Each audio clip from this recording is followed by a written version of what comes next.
So after my education, my secondary education at Mount Cylinder, I got married and got married to a teacher. I was a teacher, Wilson, Jambaya. And then we stayed there for some time in Mount Cylinder. And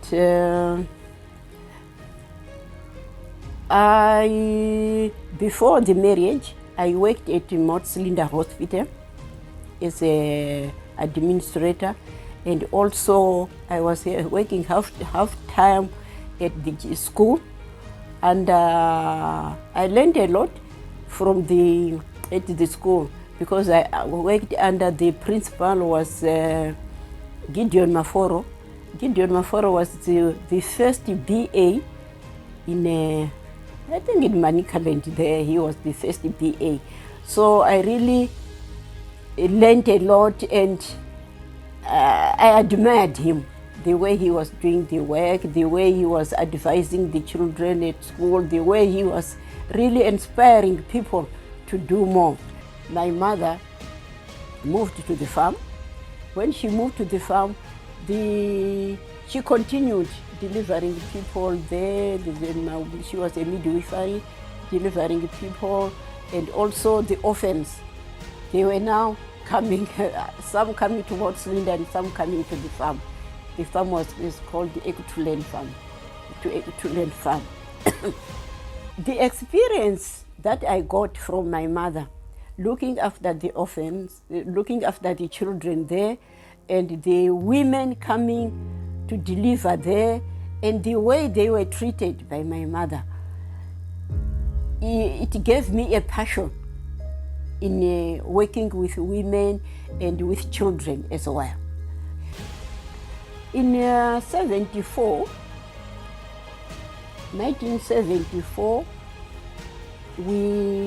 I started, not really, in the 70s, that's where I started working and be involved in some organizations through YWCA. My brother, who was in Germany, wanted me to go to Germany. And I went for the passport, to get the passport. And when I got there, he said, "Can you write this form? Can you fill this?" I said, "Yes, I can." But there was a woman next to me who could not fill the form.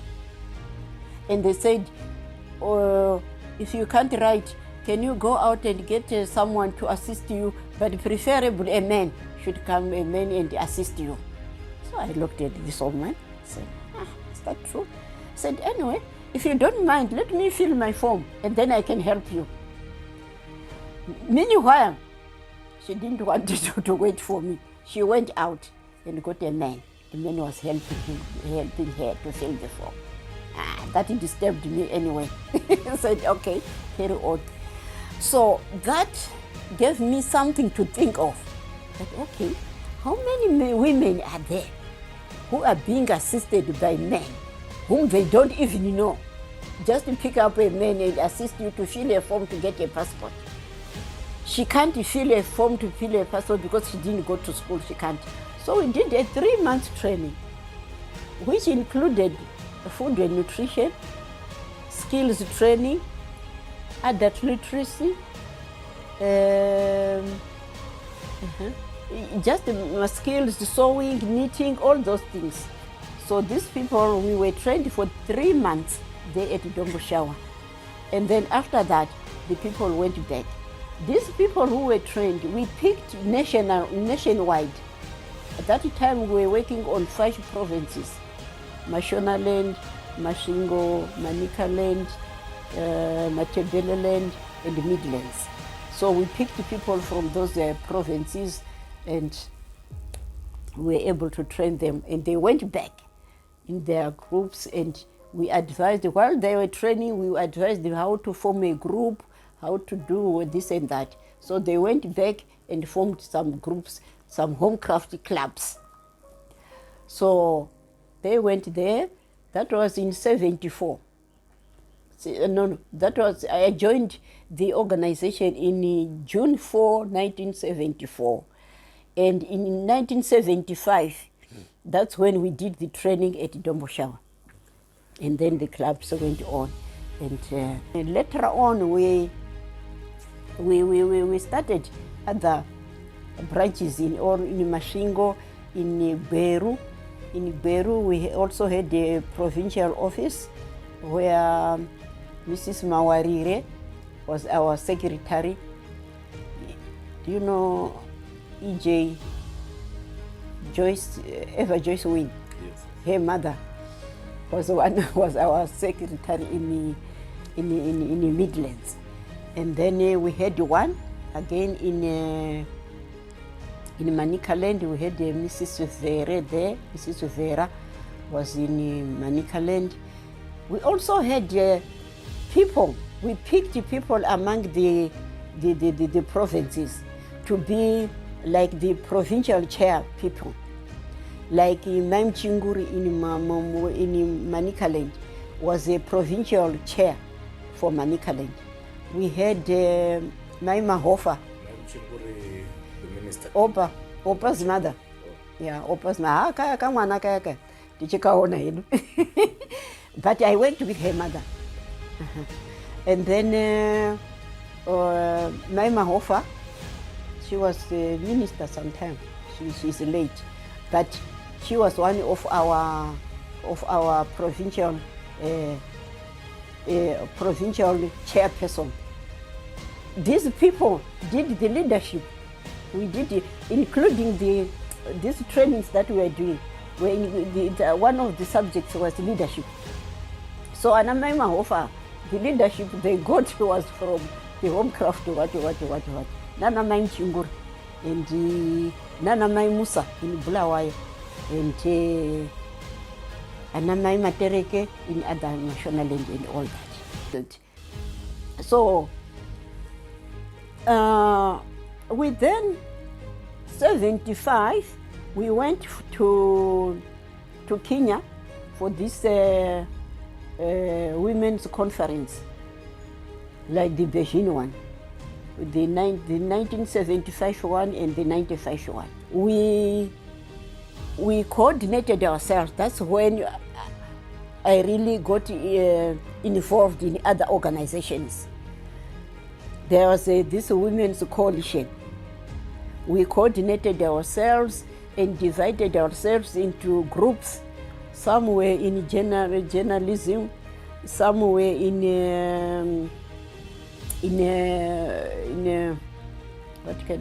politics, some were in different departments. And I went into different on reporting, journalism, like communication. So with Sekai Holland. Sekai Holland was the leader of this.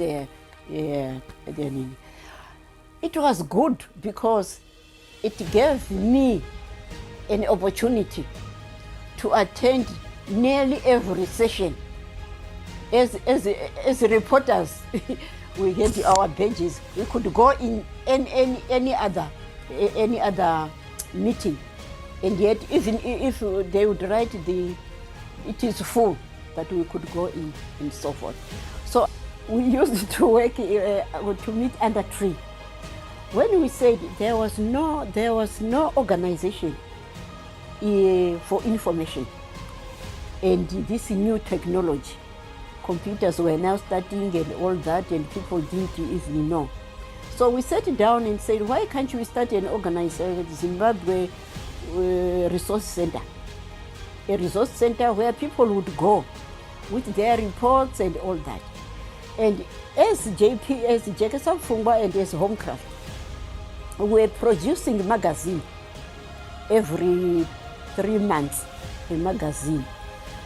And this magazine, we really wanted people to get a place where, a resource center where they would go and read or live and all that. While we were distributing our magazine to rural areas, to our clubs. And this magazine, at one time, we could not distribute it, 79. hondo yanga yakupisa zvisikaiti, and we were not allowed to together zviya zvokuungana zviya and all that, but takangoitawo zvedu. We would give the conductors magazine iwawo, bus conductors. We got to know the bus conductors and gave them a little bit of Coca-Cola for them to go and deliver. And we would communicate somehow with our women to wait for the bus. Since you are waiting for the bus, people can't say you are crowding. They wait there for the bus, and the bus driver would give them the magazines, and they would, distribute the magazines vari pabhasi vobva voenda kudzimba kwavo, or pretend kuti paita rufu, get together. But they got means and words of getting that magazine, because the magazine had patterns avanoda kuona imomo, recipe okubika, news from other organizations and all that. In 1983, 80 kando mwatakaite independence here, and farmers mazhinji, you know what happened. Nevakadzika paenda murume chete kana vakadzi vakabva vaendawo and all that. So in 1983, that's when the Women's Institute sat down, had a conference in Gberu, and said, look here, Betha, we have worked with you from the 70s, and you and Mabel, from the 70s up to now, but we can't carry on. The situation, we can't. Is either we go or either we close the Homecraft or the Women's Institute. But what do you think?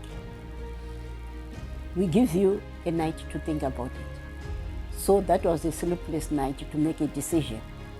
So in the morning, they gave us a chance to say, what have you thought? Mabel said to me, Betha, what do we do? I said, what do you think? I said, it's you, you are the coordinator. I said, Mabel, let's look back and let's look into the rural areas. The kind of work we have done so far, but there is still a lot to be done. Should we tell these women that the end, that's the end, that's the end? Let's continue. I said, where are we getting the funding? I said, God will provide. That's, my mother used to say, God will provide. So that was a slogan to say, God will provide. So there was no funding. In 83, the Homecraft section was handed over. I said, okay, if you say you want to carry on, we are handing over to you. And there was no money. It was like a bankrupt organization. And there was no transport. We had to start from afresh. So we started by fundraising. Yakatipa kamari kokuti toonu kustata kuenderere mberi. So answering you from the fundraising and how the organization, that's how it started. But it wasn't a lot of money, but it helped us to carry on in the rural areas. So after 83, instead of continuing with the Women's Institute, that's when we officiated the official name the organization Jekesa Pfungwa Vulingond, taking from it from the nickname Yataya Poor Nevantu in the rural areas. My advice and my song that I always sing to women is that women should be economically empowered. People should, women and girls should feel confidence in themselves. They should not look at someone to do things for them. They should be able to do things for themselves and be independent. Be someone who can fight for yourself economically, either politically, at home, at school, at what. Be educated. Education is very, very important. If you have chance, especially the girls, if the girls have chance, please use that chance, because that's your first husband. I always say that to my grandchildren, that your first husband is your certificate. You'll get another second one later on, but that one, you can do whatever you want with that one. No one can abuse you with your own certificate. So, girls and boys, my advice is that they should learn. They should be educated. Although the situation, but things will improve. They will get employment.